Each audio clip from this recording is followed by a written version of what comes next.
At the end of the little engine's line is a very small coast, but a very large harbor.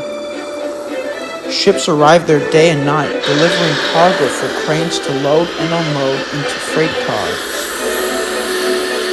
When they are loaded, the little engines will take them to be shipped.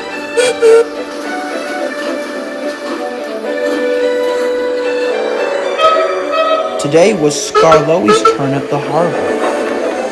It wasn't at all like pulling passengers, but Skarloey didn't mind the extra work.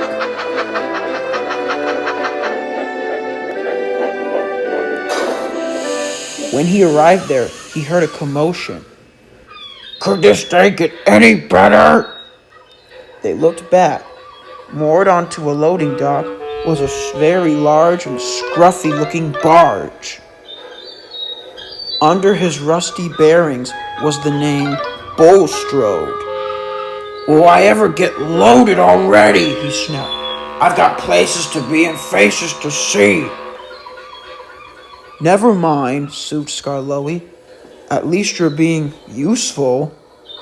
"Oh, what would you know about being useful? You're only a small engine, built for your rails, nothing else." Skarloey was hurt, but he stood firm. "We wouldn't be going if you hadn't arrived to help us with the shipment." Sniffed the barge. "That's all you engines are ever good for. If I were on land, I would show you how much weight we can carry that your stupid worn-out wheels can't. You engines have your rails, I have my load, the coast, and nothing more." Duncan shuddered himself in. "Anything that Rusty Tub says is a load of claptrap. He's been nothing but a nuisance since he first got here." Skarloey reassured. "He'll learn sense, I assure you." But he said it to himself.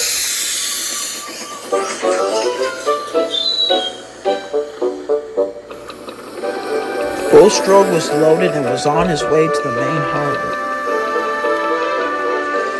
He was still grumbling and rudely shouted to anyone who had only just said hello.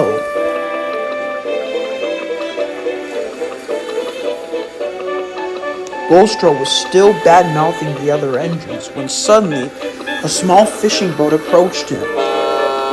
It swayed violently. Suddenly, Bulstrode lost control.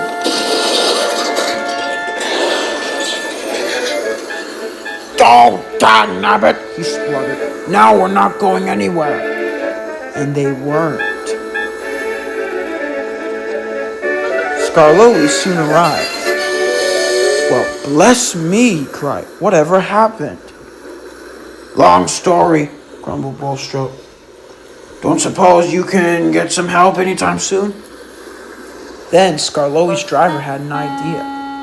"We could tow Bulstrode back to the harbor on our own." "Oh, no way," cried Bulstrode. "That is so absurd." "Well, we don't have another choice," said Skarloey. "The crane's miles away." Bulstrode hated that idea, but he knew there was no other option. "It's settled," whistled Skarloey. Soon Skarloey puffed cheerfully back to the harbor, with a very disgruntled Bulstrode in tow. He was in disgrace and looked to port to avoid attention. Skarloey took no notice, of course. "How's this for a walkie?" he chuckled.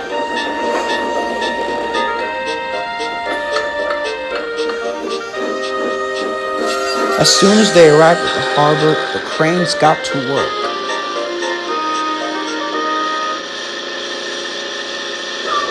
Rusty pulled alongside. Well, he chuckled. "Looks like Bulstrode won't be out in the harbor anytime soon." "I think he learned sense after his walkies." "Don't you think so?" laughed Skarloey.